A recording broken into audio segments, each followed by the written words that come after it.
Welcome back. So, it's Project Sunday, and today we are going to take a look at rewiring. That's really how we have to consider this. Rewiring a damaged short nipple lamp. So, we are going to get started when we come back.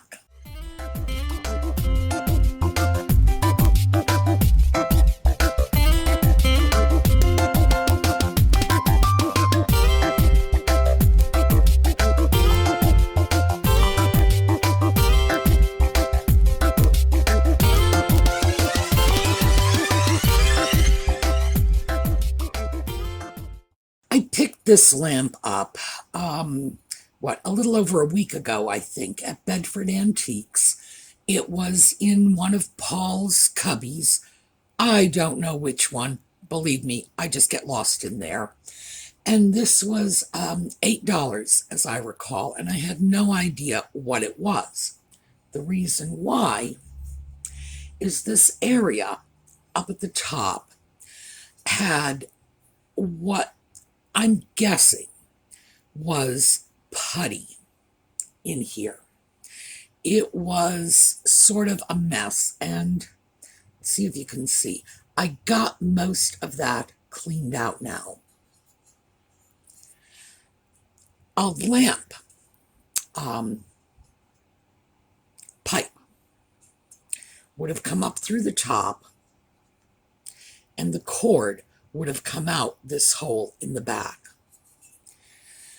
So, why are we doing a short nipple lamp? And I have to tell you, I don't like short nipple lamps in general because they are not as secure or stable or strong as a lamp with a rod going right down from the top where our bulb is going to be through the bottom and getting secured on the bottom.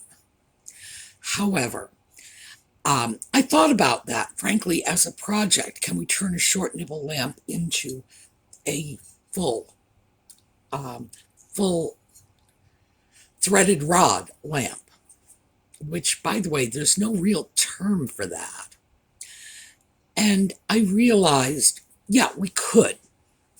But I think what's more valuable as a project, in other words, in terms of something you can use from this, is taking our damaged lamp and fixing it. So, that's what we're going to do today. Now, the reason this is a problem, and frankly, this is probably why it's no longer a lamp, is with a short nipple lamp. Now, let me show you the nipple. Nipple, where are you? Nipple. Ah, here it is. Oops, fell on the floor. Fortunately, Audie didn't get it. This is a nipple. It's a little bit of threaded rod. This one is about 2 inches. And that's the first change I made. The original piece would have been about 1 inch. This will go in here. And that's it. That's all that's going to go in. The wire is going to go through this because this is hollow. Let me see if we can get, there you go. Now you can see through it. The wire would go through this. There would be a nut holding, and the nut would go here. It would hold this little bit of threaded pipe underneath the porcelain lip, and another nut, which would go up here somewhere, would be tightened down from the top. So the only thing holding this is this little porcelain lip, which is broken. Now, like I say, I considered redoing it. And let me just quickly tell you, if I were going to redo it, here's what I would have done. this hole is the hole that you use to access the wires in order to wire the lamp. As you can see, if there were no hole here, you know, you really wouldn't be able to get it together. So it occurred to me that taking a washer, because this is too big, taking a large washer, cutting it back so that it would be, instead of a circular washer, sort of a semicircular washer, running the pipe down, taking the nut and screwing it tight against the washer would extend over this porcelain. We go straight up, we drop a washer on this, then we feed the cord back in through the hole, out through this hole, and put this little guy on feet. Could be done. And frankly, it would probably be a reasonably easy project to undertake. In the end, in my opinion, because as I say, I'm not crazy about short nipple lamps, in the end, I believe it would produce a more secure lamp. But we're not going to do that. And I realized that when I was thinking about this, you can't always, in the case of this lamp, yes, we could have done it. But not every lamp you see is going to be like this one. And it's probably more valuable to show you how to fix one like this that is broken. So that's what we are going to do. And we're starting with this. I cut this, I get these threaded pipes and they're hollow. You know, this is my lamp wire. I'll get that over so you can see it. And it gets threaded through. That's how you wire a lamp. So I get these in sometimes really long lengths. And I cut them down for the little bits I need. I did not happen to have a 2-inch nipple, or if I do, I don't know where it is. So that's what I started with this. Next thing is we need a nut. This is just a regular non-decorative nut. But it had to be the right size because our space is limited. Now this is broken, so I can easily pop this right in because after all, this is how the piece got to be broken in the first place, when the nut was popped out. So, okay, voila, I've got it in, and now the next thing I need to do is screw this down. Now I'm doing this by holding the edge of the nut in place with my finger, and I'm just screwing it. I want a decent amount. I want a decent amount of threaded pipe down inside this lamp.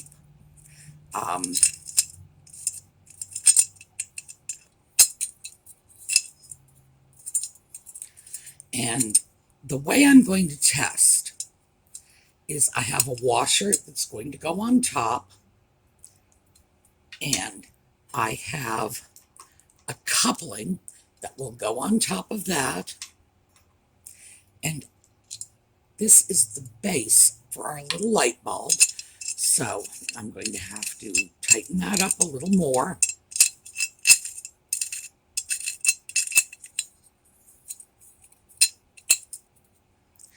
Now, I should mention the reason I want a decent amount of threaded pipe down inside that hole is because of the next step.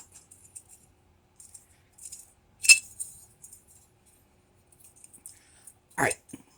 And actually, that's not true. It's the step after this. The next step because of what's happening next is I am threading the wire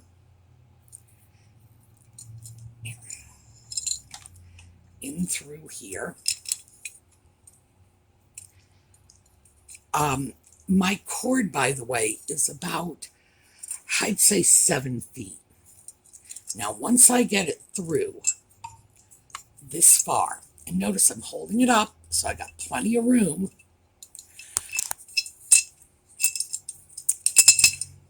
I'm going to tie a knot, just a regular knot in the cord. Now, the reason I'm doing that is this knot is going to make sure the cord will not get pulled out through that hole. That means if somebody grabs it by the cord and pulls it, they are not pulling the wires out of the lamp. They're not doing anything like that. So, knot, and next I'm going to thread this up through my little bit of pipe out the top. Now, with any luck at all, this will be a fairly easy process, but we've been through this before, and you know, I really, boy, it takes me 5 or 6 tries to get these done. So,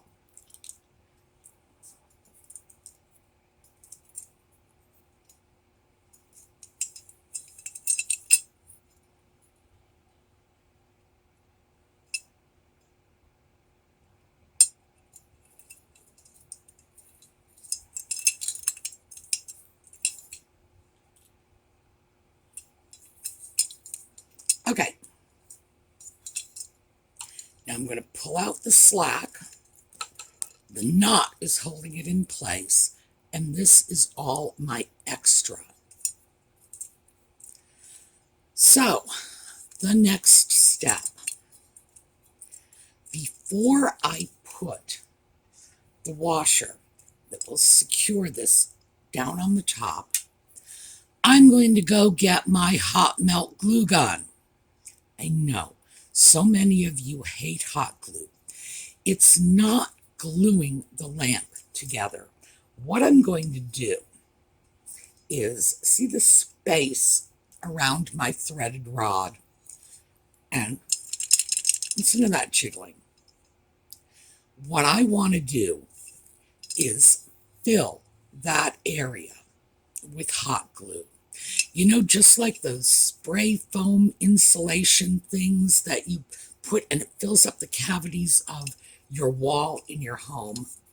That's what I am going to do with the hot glue.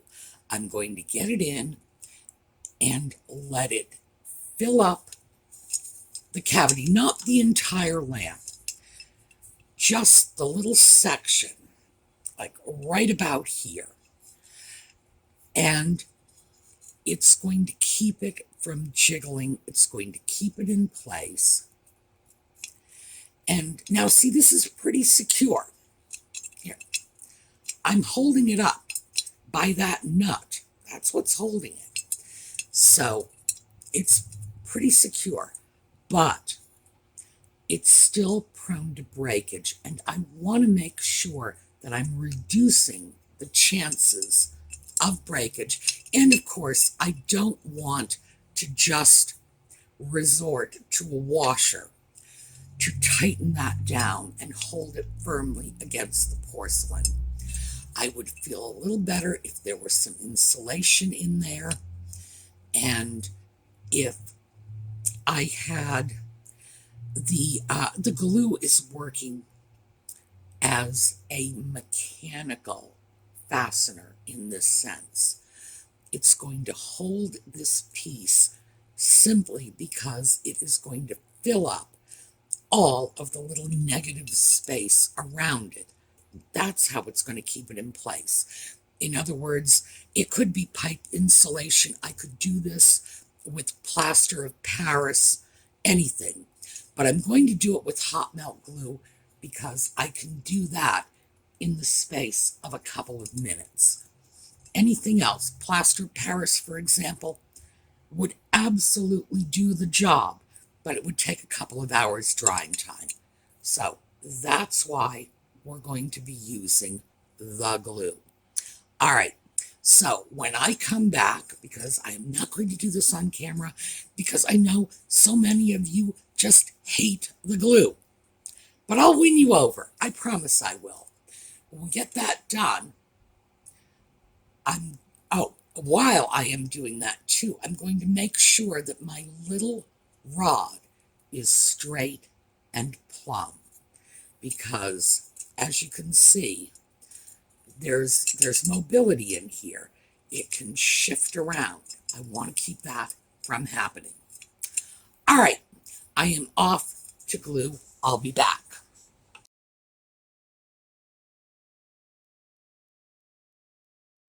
Okay, we are back.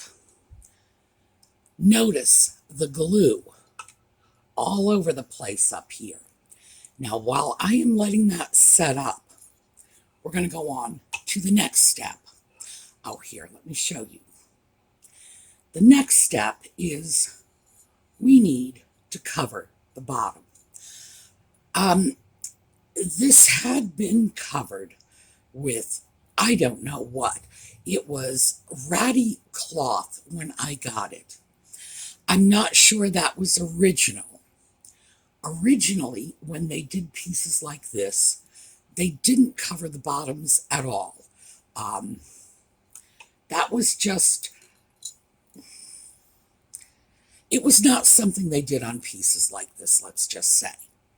However, I would like to have it covered. I am not using ratty cloth. I've talked to you about this before. This is a sheet of felt. I got it at Michael's. I think I paid about $1 for it. Notice the backing. It's self-stick felt. Well, I've measured out the bottom of that lamp. So what I'm going to do is cut my little felt square.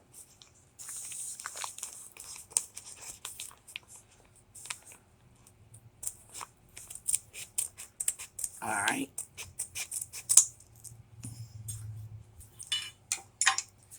Here's my felt square. Now I'm just going to peel the backing off, and there will be adhesive on the underside of the felt. That shiny stuff is adhesive. And then I just lay it on the bottom of my piece. And I'm going to try to get it nice and neat and tidy. And there we go.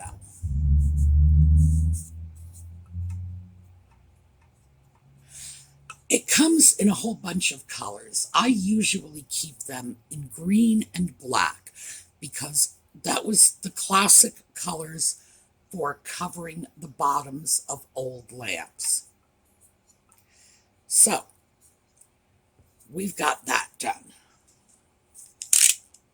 The knife. All right, now I'm just going to cut off the excess glue. By the way you tell that glue, hot melt glue, has properly dried is because it's no longer translucent, or no longer transparent. It's cloudy. It's still pretty much translucent, but you can't, it's not perfectly clear anymore. So, once I get that, and I keep thinking to myself, when I do things like this, you know, if I end up cutting off the tip of my finger, that's really not going to do very good. You know, I'm going to have to redo the whole video.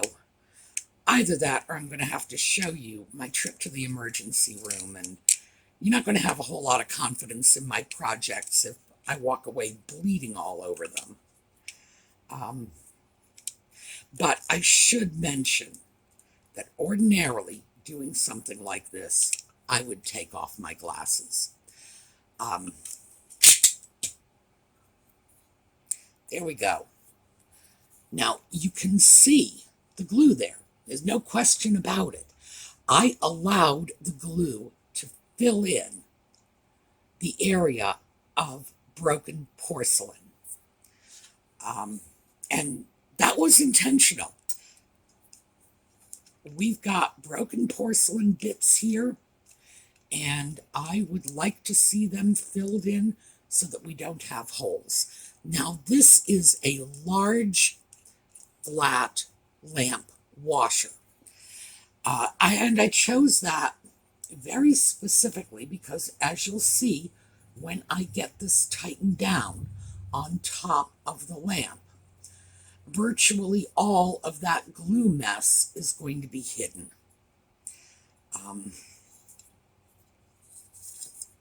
Well, I'm going to say virtually all, not all completely, but here we go. There. Can you see?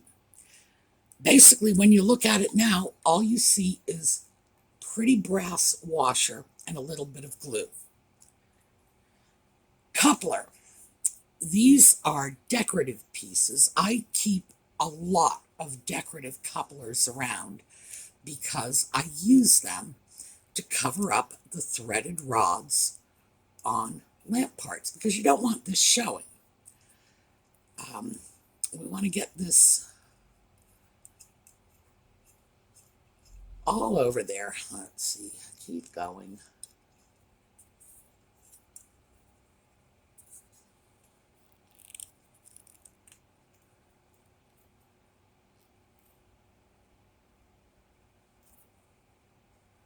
Okay. Next up is our friend. This is the bottom of our lamp, which we are screwing on. Starting to look like a lamp now. Now, I have a little, here we go. This is a little paper insulator that goes on top. And the next thing I have to do, notice I have not separated the wires. And remember, we have to make sure we know which wire is which. And I'm running my finger. This one does not have ridges. This one does have ridges.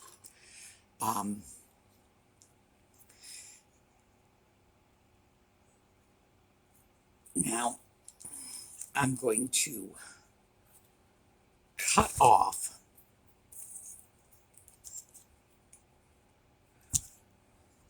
some of my excess here. Done. That went sailing. Audie can have it and play with it. Now, remember the mnemonic? It was bald black brass. This is the ridged side. This is the bald side. This is a different kind of socket. We haven't used this before. This is the kind where you just take your cord and drop it right into the channel here. Bald brass. So let's get that in there. Once we have it in, we're going to just drop this down over it, and it has two little barbs that are just going to dig right into that.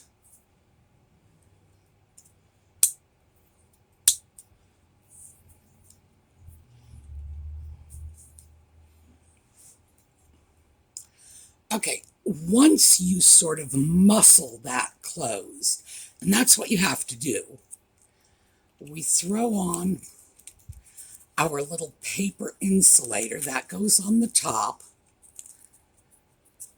And we've gone over this in much more detail in other videos. You know exactly how to get these sockets all put together.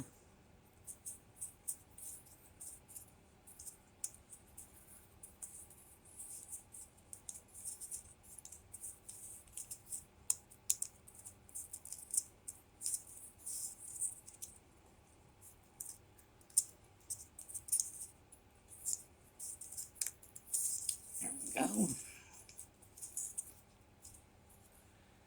And now our little socket is in there. And now our cover goes on top.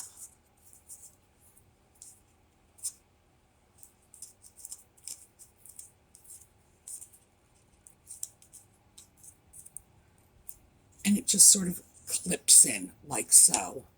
And our light goes on and off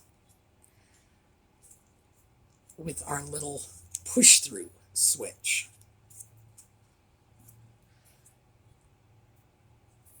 Okay, now next step.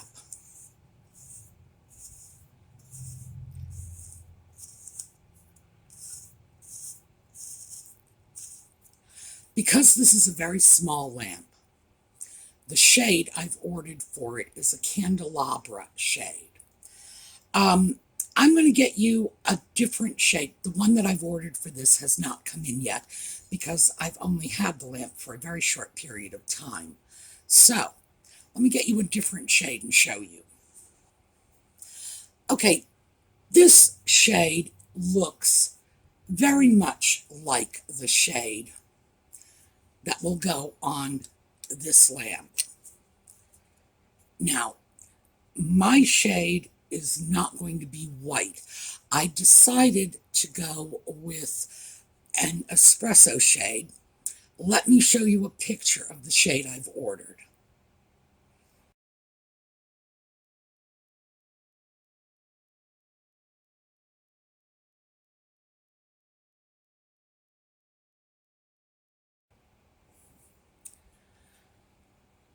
I decided to go with brown.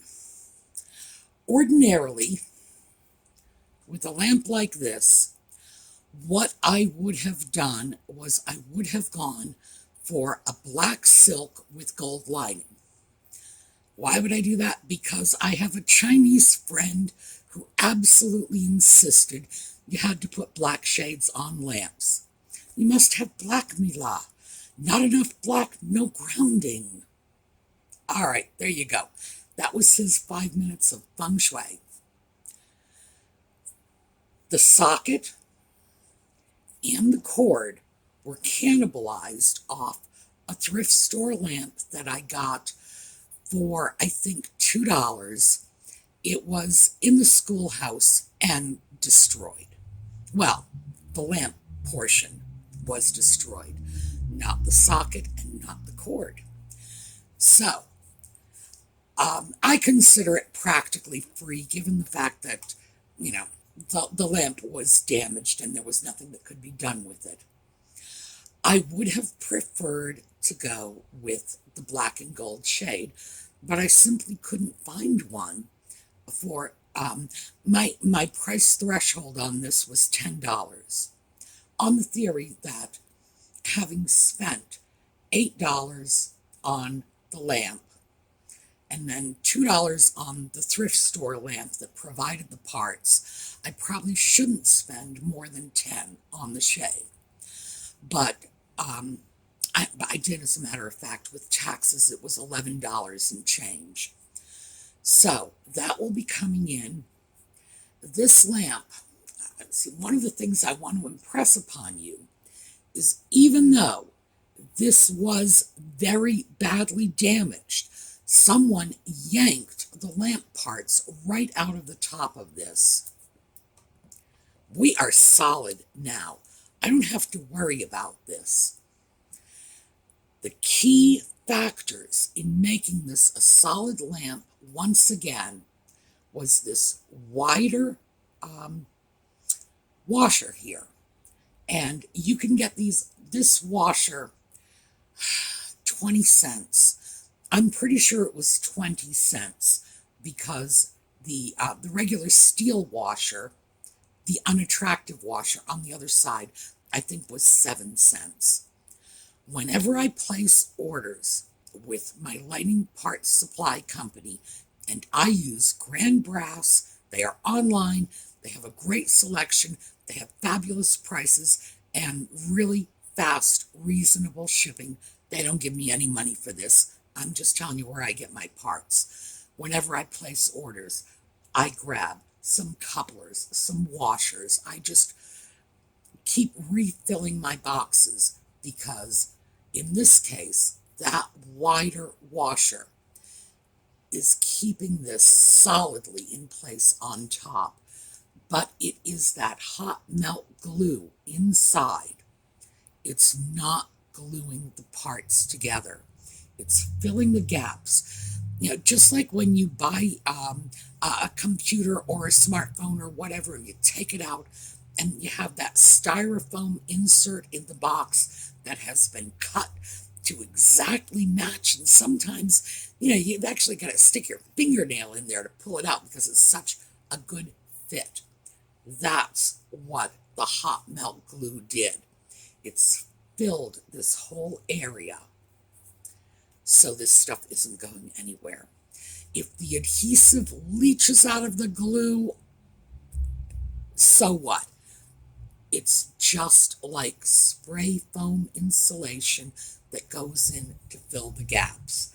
Now, let me show you again here. We're going to get up close and hope that you can see the glue in this area in particular, because that's the area where the porcelain was broken away. If I find that really gets on my nerves, I'm going to get a little brown acrylic paint and just paint it up. Am I worried about it? No, because quite frankly, you really can't see it. You have to really know, and you have to be looking for it. So that's what to do when you end up with a broken lamp. Now, next time, I probably will show you how to turn a short nipple lamp like this into a fully threaded lamp. But I wanted you to know this because, frankly, I think odds are you're much more likely to run into a broken lamp like this that needs to be fixed than you are to just say, oh, I think I want to change my lamp. This is probably going to be the more useful repair for you to know. All right. Voila. By the way, the counter on the filming at this point, now this is not how long the video is going to be, because, you know, I walked away, I glued stuff, I just wandered around. Start to finish, this project is at just over 40 minutes. And that includes drying time for the glue. That includes cutting out the felt bottom. This is everything. Start to finish, 40 minutes. You know, not to mention when I went off in the kitchen to get something to drink. All right, I will see you all tomorrow. Have a great day.